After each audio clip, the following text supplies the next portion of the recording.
was 20 minutes late to it. They all were gathered in the corner, and I just saw them like cheering and shit. I just like, I got it here. I knew everybody at that table's circumstances. All of them, crippling student loan debt. Why the fuck are we at brunch? Nobody here should be making you a post-fucking egg. That shit is some privileged shit. Why are you drinking unlimited anything? You're poor. Act like it. And you know what pissed me off the most, bro? The motherfucker, the person like initiating the cheer, that person, he owed everybody at that table multiple brunches. I was like, hey, why the fuck you cheersing, bro? Are you fucking happy? Are you happy? Welcome to the Tempe Mentality Podcast, an all-new version of it, well-produced. I know it looks like the previous episode were like at a park or something, so I'm stepping up my game. I'm here at a proper studio, proper production, helped by Mike Albanese. It's Albanese, right, yeah. Mike? You can follow him on Big Man. Mike is my producer. Thank you very much for helping me out. And returning to the Tempe Mentality Podcast, my buddy Kevin Sanchez. What's up, baby? What up, man? Third biggest comic in Indonesia, baby. You know what time it is? Thank you for, returning. Crazy Kevin's back. Crazy Kevin, yeah. There's a reputation about you back in Indonesia. Yeah? Wild Kevin. Wild Kevin Sanchez, Wild Kevin, bro. yeah. I mean, I live the wild life, bro. I know. I don't know if it necessarily describes your whole brand of comedy. No, I don't it's think not, so. right? No. Yeah. I think of you as we're going to talk about comedy, but basically we're going to talk about upbringing because we didn't get to talk about that because obviously you were upset. Oh, that's right. I was upset the first time I was on this. I was arguing with my podcast mates. Yeah, and if you read the comments, some were like, Kevin looks like he's about to punch someone. Yo, isn't that crazy? Yeah, because you kept looking this way, like, who's that motherfucker you want to... Yo, bro, I wanted to ring somebody up. I don't even know what the problem was. Yeah, it's all good now, right? Yeah, it's all good. Yeah. So, yeah. I just buried them in my basement. Also, I'm going to talk more about this, but really excited about the trip that you, Josh, Rashad, and me are going to have. Indonesia! That's crazy, right? Sorry, is that too loud? I just peeked, my bad. Yeah, it's going to be... It was supposed to be a one city kind of thing to the festival, Jakarta International Comedy Festival, which is going to be on the 15th and 16th of December. But we are bringing you to Bandung, Yogyakarta, Surabaya, and Bali. I know I promised you this, right? Yo, I mean, you didn't promise me all those. But Yeah. I mean, you said, listen, we're going to Indonesia. It's gonna happen. We're supposed to go in the summer, and I was like, I'm not sure if I can go to Indonesia in the summertime, bro. I'm fat. Like, that shit sounds horrible for a guy like me. But then you said Christmas, and I was like, I don't even like Christmas in New York anyway, bro. Just reminds me that I'm broke and I can't afford presents for the people I love. Oh, you're gonna get, royal treatment in Indonesia. Dude, you know what I want to do? I don't know why. I have this in my head. I want to go to, I want to get like a tailored suit over there. Okay. Like an all linen. Just Pimpin'. looking like a tablecloth. That's got to be great. But yeah, we're going to get to that. But, I, for one, really wanted to talk about you and how you were brought up, your upbringing, because, it pretty much affects our comedy. And also I want to talk about your brother. Which, I have multiple brothers. Oh, the one that did comedy. The one that was... Barack's. Rocky Sanchez. Yeah, you told... I think he did on his set that he was... he just got out of prison. Yeah, he just got out of jail. Fucking funny stories. Yeah. Fucking funny stories. Yeah, I mean, listen, he's trying to change his life right now, and it's hard. It's difficult because he's been institutionalized. Yeah, and when you're institutionalized, you lose your mind. Like the other day, yesterday, I let you bring him around my friends because like my friends are positive people, but my friends are also on drugs. So my brother sees things in a different manner. So we all in this room. and he keeps seeing people walk out of the room to take a phone call and then come back. Walk out of the room to take a phone call and then come back. Now, to you and I, that's just regular shit. Yeah. That's just a person taking a call, right?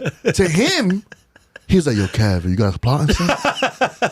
Hey, Kev, is something about to go down? Listen, if you guys doing coke and shit, just let me know. And I'm like, first of all, it's 11 a.m. Nobody here's doing coke. Second of all, nobody here's plotting against you. You have nothing to offer us. You have no money. You're broke. You have no connections. Yeah. In fact, are you plotting against us? Is what we. Why'd you ask for the Wi-Fi, bitch? I remember he had this bit. It's not even a bit. It's just a story. Rocky, right? Rocky didn't understand why the needs of possession in jail because I think this is how he said it. We don't have pockets. Oh yeah. That's fucking funny. Why would we want to have? We don't have pockets. Yeah. Well, he said he goes. Somebody asked him because remember he got nervous and then he was like, "What was jail like? Did you have to hold anybody's pocket?" He goes, that's weird because we don't got pockets. The only motherfuckers that got pockets is motherfuckers that sewed them on and I did just sew on pockets. You got no belongings. Yeah, I remember you told me that he's naturally gifted and he's is. Super naturally I don't think gifted. he even realizes that. Yeah, but he's too, like right now my man needs to focus on his on getting his regular life right. Because like I didn't know this about my brother, bro, but like because like I'm adopted. All my brothers are adopted, right? They're my blood brothers, but my mom is she's a little Puerto Rican woman who adopted me and my two little brothers. And after a certain age, bro, you just gotta get like I lived in the hood, so like after a certain age. And being adopted and living in the projects, I was like, I gotta get out of here. So like I did whatever I could to leave, and I joined the army. After that, I kind of like after 15, I checked out. When I was 15, I checked out of being an older brother because I was like their father, and it was very difficult to focus on my life because I was constantly worried about their lives. Facts. So after 15, I was like, yo, I gotta worry about me because like Jay-Z said, I can't help the poor if I'm one of them. He said that? Yeah. I think that's everybody. What do you mean? Everybody says that. Well, Jay-Z said it better. He said it on the blueprint. But you're a Dominican raised by Puerto Rican. Yeah, by the enemy. When did you... Because obviously, when did you figure out that you're actually not Puerto Rican like your mom? I knew right away. Oh, really? The bitch mentioned it every 5 minutes. She was like, what are you doing wrong? Oh, you know why you're doing that shit wrong? Because you're Dominican. If you grew up on the other side of the fucking water, you'd be doing it great right now. Now, my mom, my mom never hid that we were adopted. She really straight out from the gate, like from when you were little, bro. The moment I was able to formulate sentences, because I didn't get officially adopted until I was like 5. Oh, right. So because they try to document-wise, they try to give my biological mom as many chances as possible to get her life together. Because she wasn't a bad person, she just had issues with substances, right? So she was an alcoholic. She was doing mad coke, and she was a neglectful parent. But she'll be in and out of these spells. So she was addicted to men as well. Like me and my siblings all have different daddies. We don't got the same fathers, right? So like the same pops, and that's wild. Yeah. I mean that happens a lot in like where I'm from. Like matter of fact, let's be real. Let's keep it 1,000. Let's keep it 1,000. 23andMe broke up a lot of families, cuz. There's a lot of people like, let's do this 23andMe, and they're like, yo, why it says my dad's my uncle? Oh shit, this bitch cheated with my dad's brother. I'm my dad's brother's child. It's true though. First of all, I didn't know what 23andMe was until a lot of comics, made reference about it in their jokes. I was like, that's a I know why. That feels like an American thing, right? Yeah, I Or understand. a very Western thing, huh? Yeah, but it's going to open a lot of problem domestically. Of course, bro. That's crazy. Yo. So, all right, let's bring it back a little bit. Let's bring it back a little bit. So, during one of your, because I, you know how I like to repost, your stuff and other comics as well. Yeah. Mostly me, because they. No. You. There's this one part where you said that you were an abortion survivor. Well, yeah, but I didn't say it. Yeah. Right? Oh, yeah. Dylan. Dylan of the nation, Dylan Negri. I had talked about it. Yeah. And Dylan Dylan Jacob now. What does that mean, Dylan Jacob? That's his. He's using his middle name because. Oh, really? He was on the. He was at a festival. He kept saying Dylan Negri, and people were like, "What's your name?" Huh? Excuse me. Is this a joke or something? So, it's Dylan I was Jacob telling now. Dylan, because I don't just bring up I'm an abortion survivor every 5 minutes. We were talking about my life, and I was just talking about it on a pod or whatever. And he goes, "Why don't you talk about it on stage?" I'm like, I just haven't found a way to make it funny because it is a sad thing. It is. Yeah. And it is. It is when you really think about it. That's wild. But I didn't know I was an abortion survivor till I was 25. Right? And the reason why I knew, because I have an older brother who I didn't meet till I was 15. And he didn't get adopted with us, obviously. And when I was 15, like whatever, we got acquainted, and then for like 10 years go by.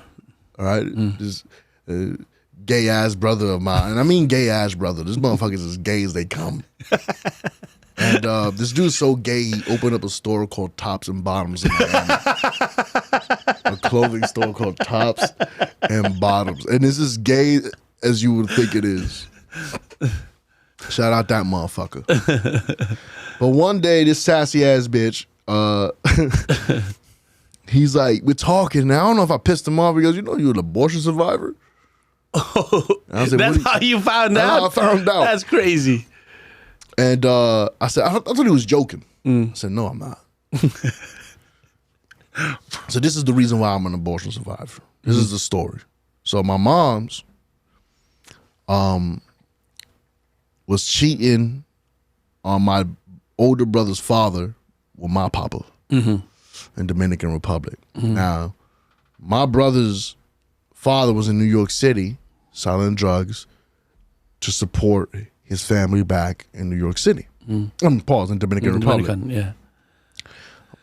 My dad apparently had the hammer and was like, "Yo, check this out." And she was like, "I'm checking it out. Been checking it out." And from what I hear, he was well-to-do in Dominican Republic. So she finds out she's pregnant. My man got caught selling drugs. And this is the early 90s, late 80s in Dominican Republic. That is a third world country today. I don't want to know what the fuck it was in the late 80s, early 90s, okay?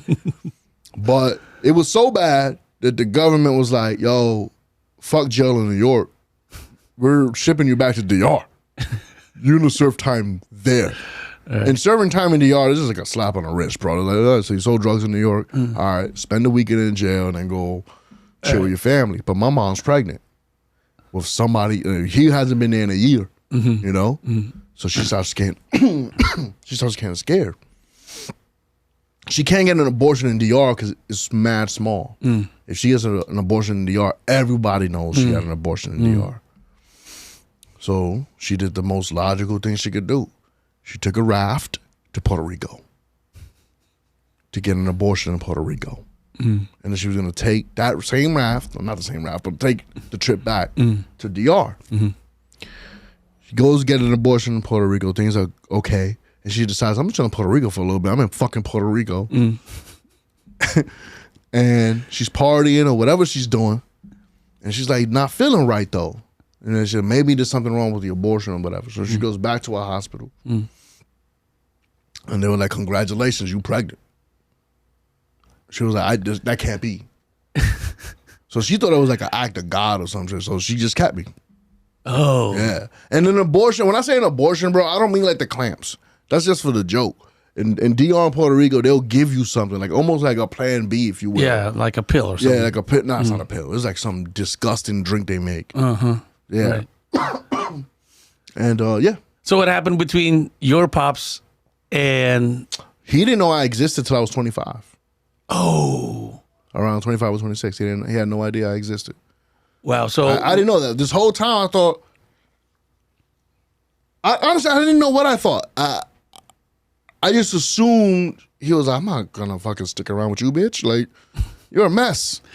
Yeah. And he bounced. I just assumed he just abandoned my mom, and then my mom was like, you know, doing substances. So when you were born, straight away you were given to these to your stepmom. No. No? No.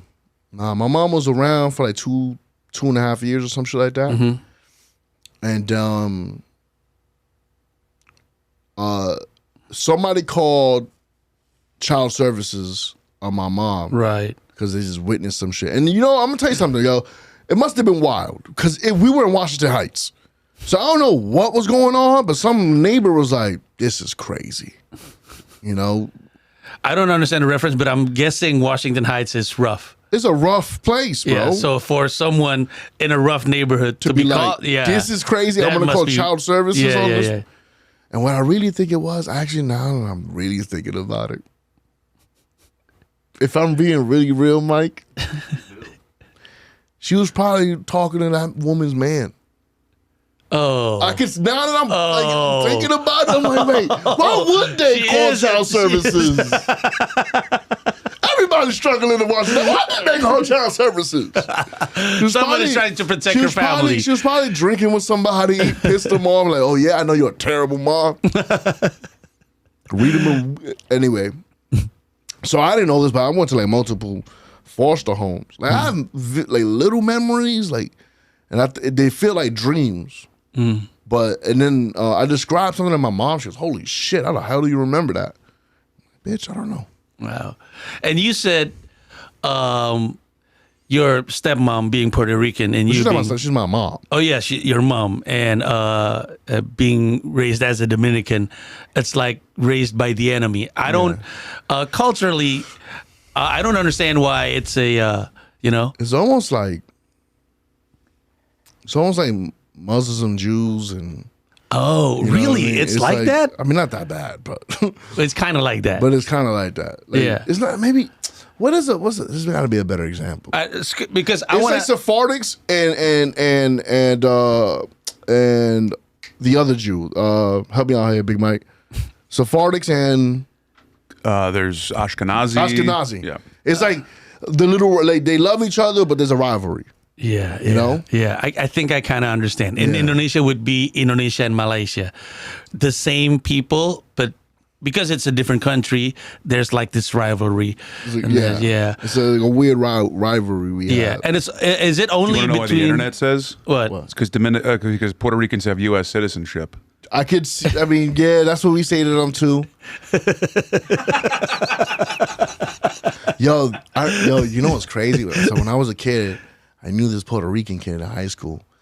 This is my buddy. His name is Rick, and Ricky was like a wild boy. He was the first Spanish kid I ever seen speak to his mom in a way where he felt like a white boy, like a white kid. Yeah. He was like crazy mean to his mom. Yeah.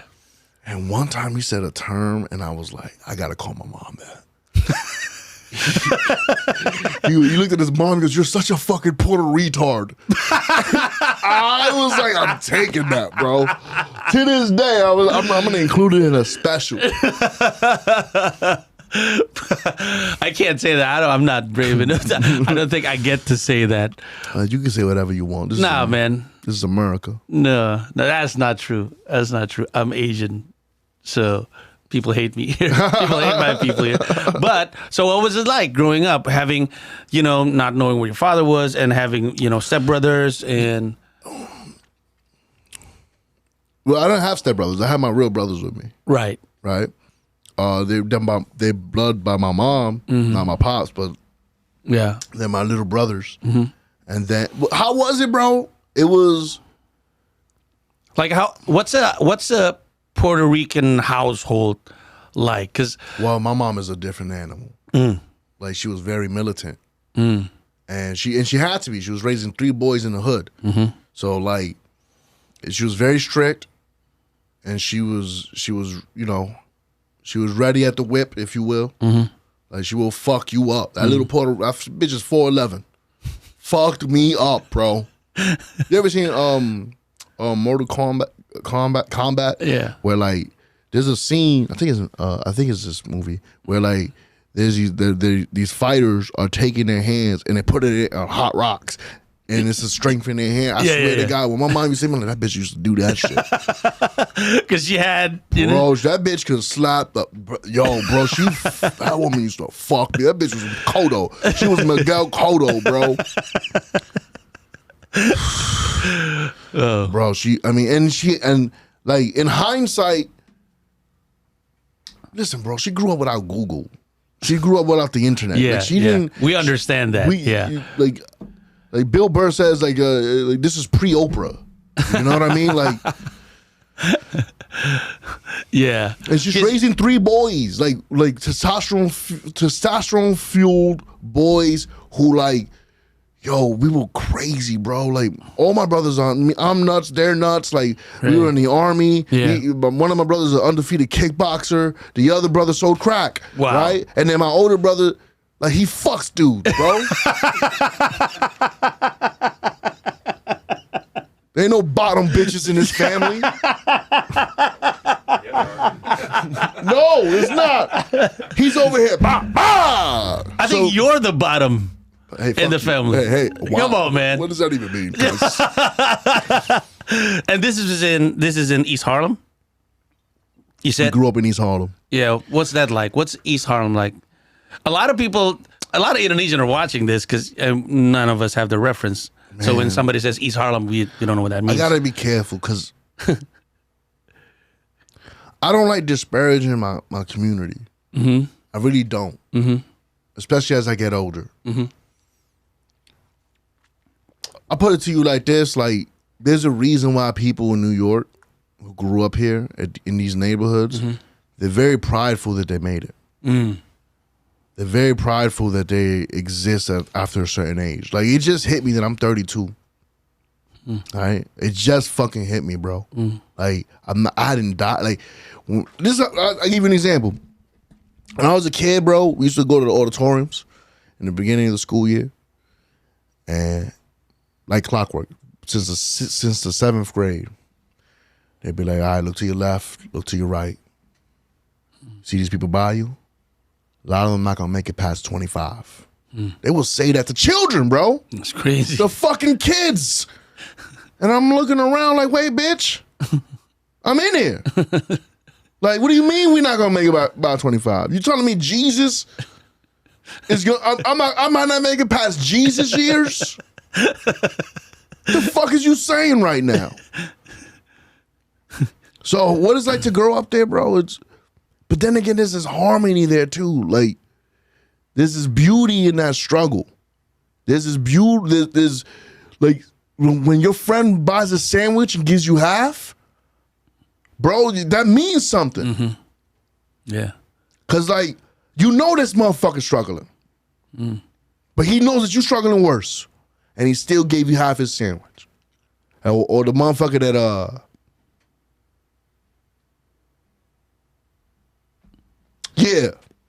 Yeah. There's a lot of struggle there, but but you make it through.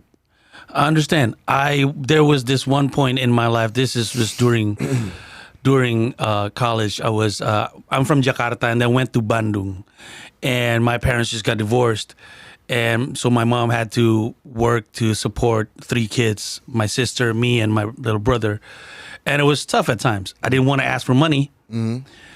But I have this friend of mine who came from a very small city in Indonesia. It's called Kendal. It's very small. It's not like a city even. And his dad makes money from. I'm trying to describe his business, so to say. So he's from a village, and he makes money by having this place where bicycles can park.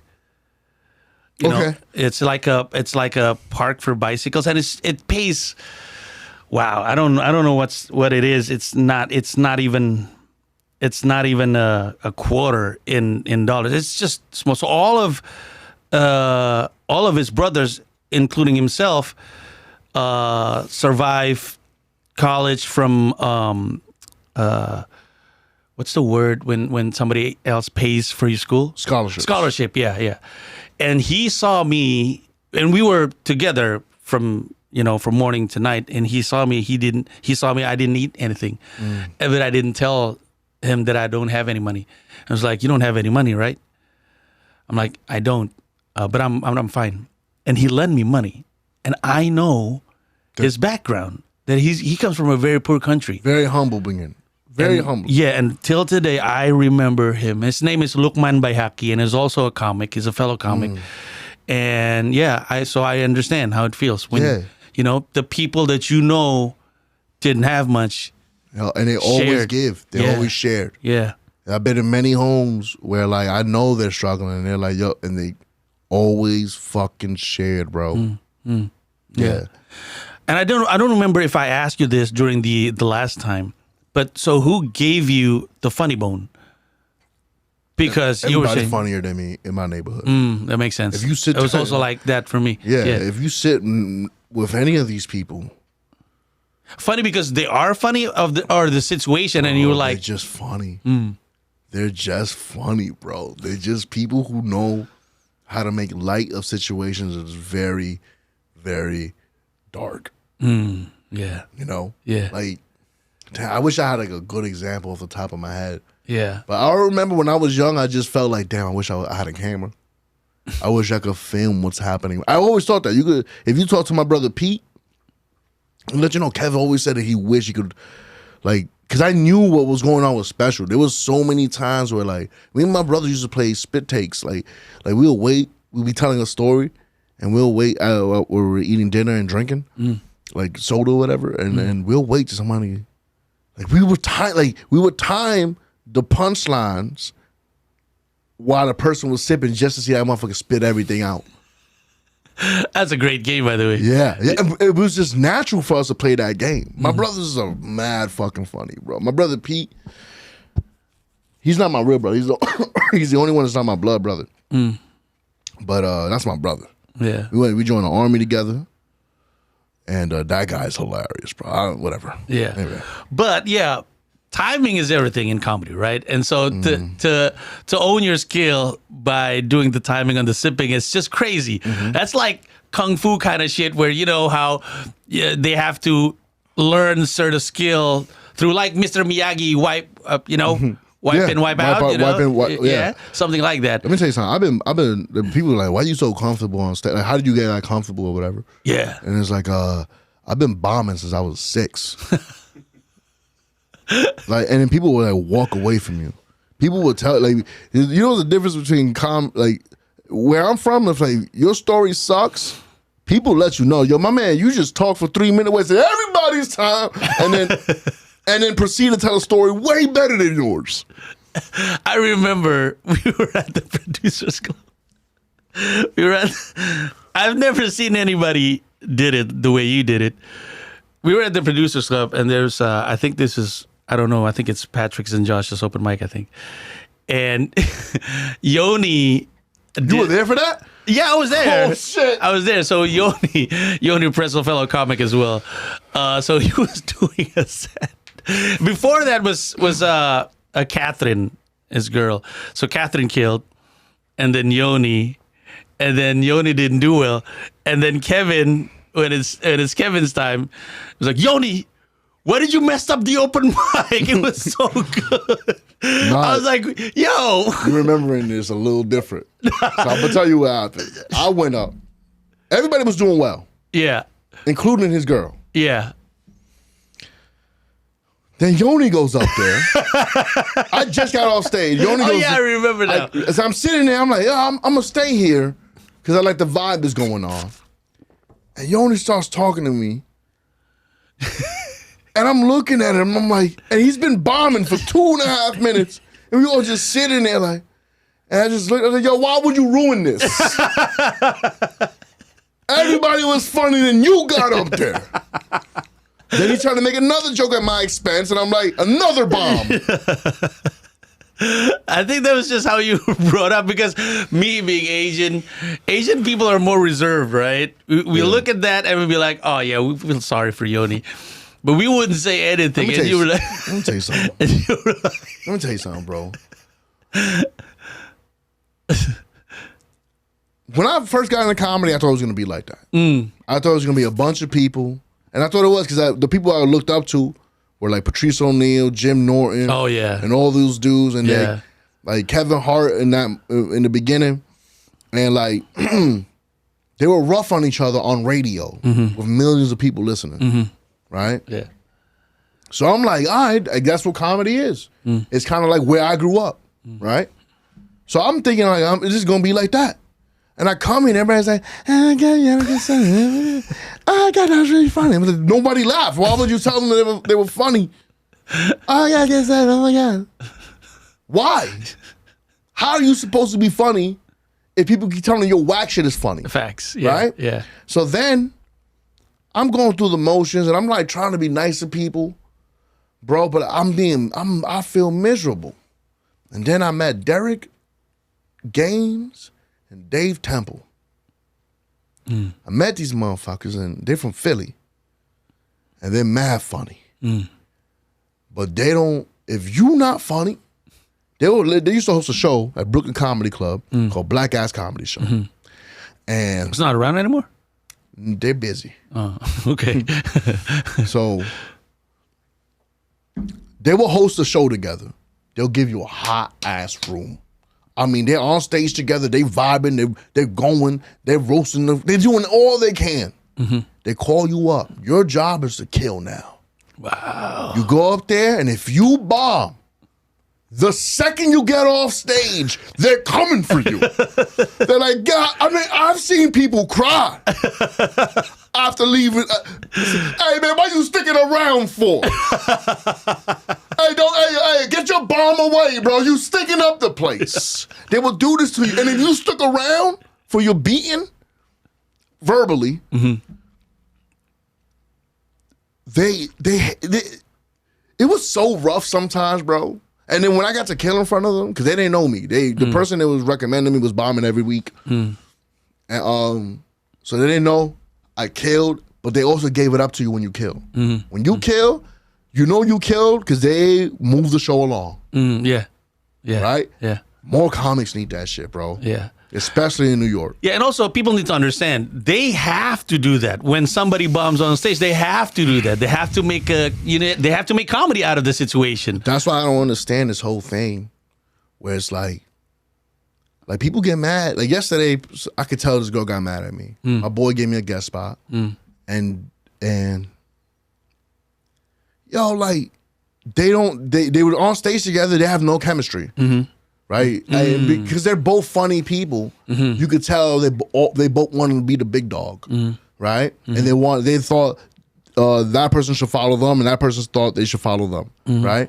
So I went up there and I made a remark. There was nobody made this remark, and that's why everybody was bombing because like they seem like a divorced couple on stage. Right? And so I said that shit, bang, got him laughing. Said some other shit about him, bang, got him laughing. And then I went into my shit. Right? That's how you keep a show moving. Right? Yeah. Like these motherfuckers just go up there and they just do the dumbass material. And it's like, yo, were you not in the room, bro? Were you not in the room? Yeah. Like, You have don't address the situation. address situations, bro. Like if everyone's killing, then yeah, do material. Don't ruin it by doing crowd work and you're not even good at crowd work. Anyway, whatever. I'm preaching now. But it makes sense. Is this also why you get together with Dylan Jacob now and DC Williams? Are they in the same vibe, or they're as honest as you? I think well, DC knows my voice better than anybody. So he'll say some shit to me. He'll be like, yo, Kev, I said some shit like you the other day. And then he will like say it, and I'm like, oh, I'm going to use that now. Right? And it's for me. And then Dylan is a guy that knows how to get shit done. Right? You like on stage, he's working it out, he's getting better. But he knows how to get shit done. And he knows how to network way better. I can't network for shit. Like you got to think I'm funny and like me on that level. But I'm not. It's hard for me to sit there and be like, "Hi, guy, who are you?" Oh, great. Is that what you're doing? Oh my god. That's a white boy skill shit. Huh? That's a white boy skill. Yeah, that's a white boy skill right there, bro. Like, I don't know how to ask for things either. I gotta learn how to do that shit. But whatever. So you guys then developed this brand. Doped Up Comedy was a podcast. It's still a podcast. Still a podcast. But then it became like a brand. Like it's looking like it's going towards to become a club. I mean physical club, not like a brand club. Is that what you're aiming? Are you guys aiming Bro, I that? ain't trying to do. We did that a little bit. Oh, really? We did that for a few months. Like having a place? We had a place. It was just ours. And but honestly, bro, I don't know if you ever worked with bar owners and people that own establishments that are failing. That shit is rough. Like they thought we were like, because the shows are, you know how comedy shows are. Sometimes you have 200 people there. Sometimes you have 10. Right? And they thought we were like, these people think you're going to be their savior. But like, it's like, you don't know how to run a business. Anyway, no, I don't want to own a club. Right. I don't want to. I want to get paid by clubs. I want Right. to sell tickets. I don't want to own one. That's what happened. Indonesia used to have, no, we still have. So the first comedy club, Damn. physical comedy club, like a building, like a room, actual room, was called Ketawa Comedy Club. What's that Ketawa. mean? Laugh. Laughter, I think. Laughter. So Ketawa Comedy Club. But now it's closed because of the same thing. The people who own the actual room was like, you're not consistent with your ticket selling. And yeah, comedy is that way, right? Sometimes you have, a lot of people, sometimes you don't. And then they just gave it to another establishment business that might bring in more people. And it's hard. Right now there's only one comedy club, which is mine. Do you have a comedy club out there? We're going to go there. Oh, shit. Yeah, it's called Comica Comedy Club. What is that? Comica? Comica, it's Comika, Comica. Okay. That's the brand. So that's the only comedy club running right now, but I understand. How are you running it? Like, are you like... It's different. So, first of all, it was an office with 3 floors, and the second floor was a studio where we get to make, YouTube videos and stuff. But because it's a stand-up comedy company, obviously we have to have stage, and when we have stage, we have to have a backdrop.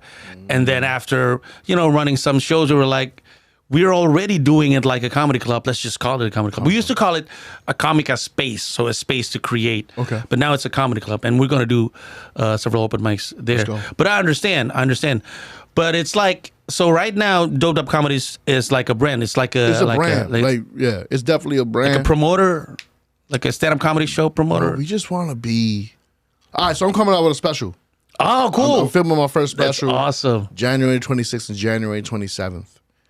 And Where? it's going to be in Brooklyn and Bushwick. Cool. And there's this place called Secret Pour. And they have an event space in the back. And me and DC doing 30 minutes each. We're going to put out 15. And then, but I'm going to do, I'm calling it a special because I don't know, it's a project. Because it's going to be like, It is a special. It's it's going to be like, the way I'm going to do it is,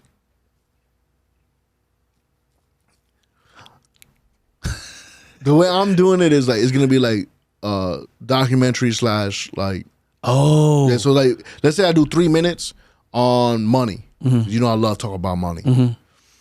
Then, or like, it's just 3 minutes of money, and then it's gonna be like my producer, the director, and I like why is Kevin curious about money and why? Right. And I'm gonna bring him through my neighborhood, and shit like that. And then, I don't know how we're gonna transition to the next bit, but that's Yeah. So that would be interesting. because I'm like, first of all, I don't know if I told you, the comedy's boring. Like I love it. But I can see why people are like, what the fuck is this? You ever seen somebody go to a comedy show for the first time? Yeah. And then hate it? Yeah. Right? Yeah. Because at the end of the day, it's like, why the fuck are we all sitting here listening to this guy? Yeah. Like people with no credits. Like, Yeah. You know what I mean? Yeah. It's weird. Yeah. And then, like, I'm not, yo, bro, I'm okay at comedy. I think I love myself in comedy, but like, you can't say that shit in this community for some reason. But I also know, like, who the fuck am I to put like an hour out right now or 30 minutes straight of just stand up? Why would anybody want to listen to me for 30 minutes straight? So I'm putting this project out as a project. I don't know what to call it though. You know? Yeah, I Other than remember. special. Yeah, I remember. Schultz had this thing. He called it a comedy experience instead of a comedy special, where he did 4 sets on 4 different clubs, the 441. 441. Yeah, 441. Yeah, he called it a comedy experience because it doesn't really look like a special. But having said so, the way he did it also made people curious about more than just a stand-up, right? And I think that's what you're aiming to as well, what I'm right? aiming for, Yeah. Yeah. And so I think this podcast is going to help introduce you to people in Indonesia. That's why I'm also going to have Josh and going to have Rashad. Oh yeah. What about this trip that you want to know? So for context, there's going to be Jakarta International Comedy Festival, 15th and 16th of December. We're going to be on the 16th. The poster is out. Your name is already on the poster. Shit. Yeah. And so it's called our part of the show is called Huge in Indonesia. So the idea is I'm bringing comics from New York and introduce them to Indonesian, and stepping off stage, these guys are going to be huge in Indonesia. That's the idea. Yeah. And it's going to be stand up and talk show, and I think there's going to be games between us 4. Yeah. Because we have to, stand up is one thing, but this is a festival, so we're aiming for, an experience. And it's always, for Indonesian, and I think it's a little bit racist, for Indonesian, it's always fun for them to see foreign people, especially comics from New York, seeing and experience something for the first time in Indonesia. So it's going to be that kind of game. Listen, I know, I hope they understand me, first and foremost. And what I'm curious about is like, because I performed for so many people in New York. Mm-hmm. Yeah, Right? yeah. And they seem to understand what I'm saying. They do, yeah. And they laugh. Yeah. And I like the older people that you bring. Yeah. The older people are like, I don't know what it is, Yeah. but they like, I like this guy. Yeah. You know? Yeah. And I like that they like stories. Yeah. I think the story that you just, we just talked about, it's all hilarious. And I think Indonesian understand that kind of struggle, because most of Indonesian, are, they had to struggle almost all their life to get to a certain point. So they understand that. Yeah, I can't wait to when I just hit him with like, don't you think it's time to be a criminal? I can't wait to hit him with that. Just Yeah, they would love it. They would love it. You know me, bro. I'm trying to be a criminal out here, bro. Trying to join the Illuminati, cuz. We're gonna. I think I'm. The way I'm planning it out, we're going to have at least 3 open mics before. Okay. How many festival. shows we doing? Do you know? Just one show in Jakarta. I'm saying in total. 5 shows. 5 shows. 5 shows. So it's going to be Jakarta at the festival, and then we're going to take. What's the word in English? But we're going road trip. That's the word. Yeah. Yeah, it's a road trip. Okay. From but you have no idea how far it is. But it's still going to be fun. That's what I'm trying to say. I don't care. I'm down for the experience. Right. Like, and the funniness and bro, I'm gonna be Yeah. in Indonesia, cuz like I know. Every city we're going to are different from one another. You know So what's it's crazy. My ex was like, so right before we broke up, I told her about I'm gonna be doing this trip to Indonesia with comedy with Pandji. And she's like, "Word, that shit is so cool. Can I come?" I said, "Why you want to come, bitch? I'm working." She goes, "No, I know you're gonna have so much fun, and I think we could have fun. Plus, I always wanted to go to Bali. I said, bitch, we're not going to Bali. Because it's before I heard the news today. Yeah. I cannot wait to text her From Bali and New Year's. Yeah, it's gonna be crazy. Like, hey ho! Look at all these Bali sluts I got with me. It's gonna be well because we are going to make. We're gonna make. Are we performing in Bali? Yeah, For real? yeah. So in every city, we're going to make sure. So there's huge in Indonesia, in Bali, Yogyakarta, Surabaya, and Jakarta, Bandung, Surabaya, and Bali. Wait, Jakarta, Bandung, Jogja, Surabaya, Bali. Yeah. So we're going to perform in all cities, and we're going to make content out of it. That's why I want to create content the whole time. I want to have a blast, bro. I want to eat. I don't eat seafood. You know this, right? Mm-hmm. So I don't think you knew that too. But No, I think we talked about this. talked about it. Yeah. So I'm scared because I heard you were like, you don't eat seafood. What the fuck you gonna do in Indonesia? Yeah. I'm like, bitch, I guess I'm gonna be a vegan. Like I don't mind being a vegan for 3 weeks. No, we got. I'm more worried about Josh. and his veganism. Yeah, because we do have vegan food. Yeah. But it's very specifically Indonesian. You know what I'm saying? What does that we mean? We do have salads, but Indonesian eat vegetables. I don't know. Josh is gonna die on this trip, son. This dude is 42 years old. He can't stomach things. It's gonna be a road trip. It's gonna be crazy. Yo, bro. One of the shows after we perform, we go straight by car to the next city. Yeah. And then we're going to arrive at 6 a.m. So it's gonna be 6 a.m. Yeah, we're gonna leave 12 a.m. and sleep in the car. Bro, I was in the infantry, bro. I know. I'm ready for this. I know. This is the life I was supposed to lead. Yeah. Man. Yeah, but it's going to be interesting because this podcast is one of several things that I'm trying to do here in New York. I'm looking at the way I do this. I'm looking at like an NBA season. So my season is from September to June because Okay. July and August is summer break for the kids, and most probably I'm going to go to Indonesia because they miss home, real bad. And so this season I'm planning to produce this podcast with Mike, a proper one, and then I'm doing my own open mics, and then I'm going to do a monthly comedy show, and then I'm Where you going doing to a monthly? What was that? Where you doing a monthly?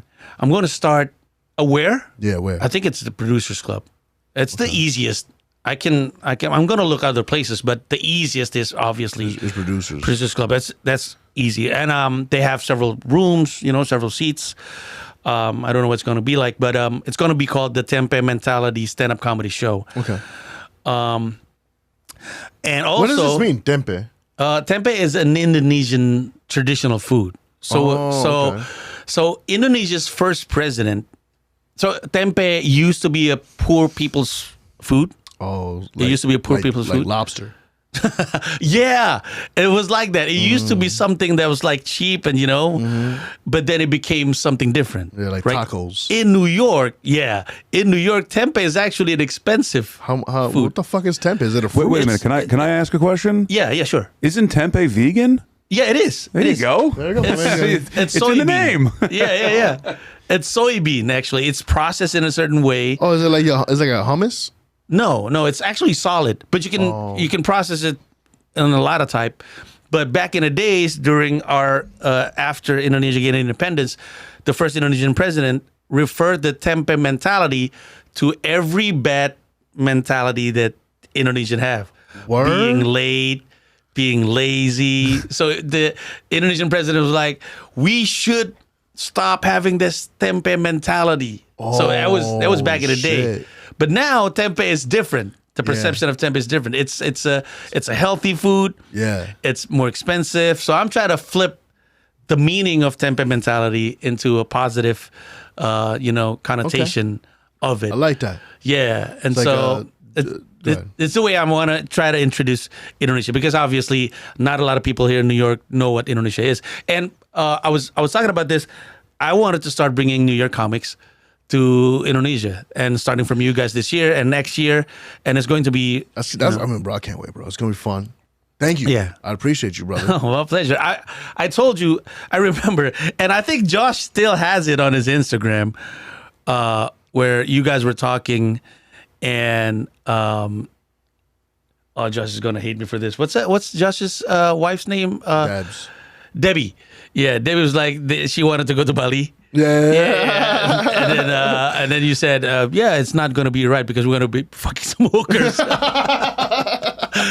I remember, even from the first times of watching you, obviously you and Josh, I was exposed to you guys more than probably other comics. But I know that Indonesian people are going to love you guys. And I know a lot of comics here in New York. People in Indonesia are going to love them, and so I'm planning to bring. Is there anything you recommend I do in Indonesia while I'm there?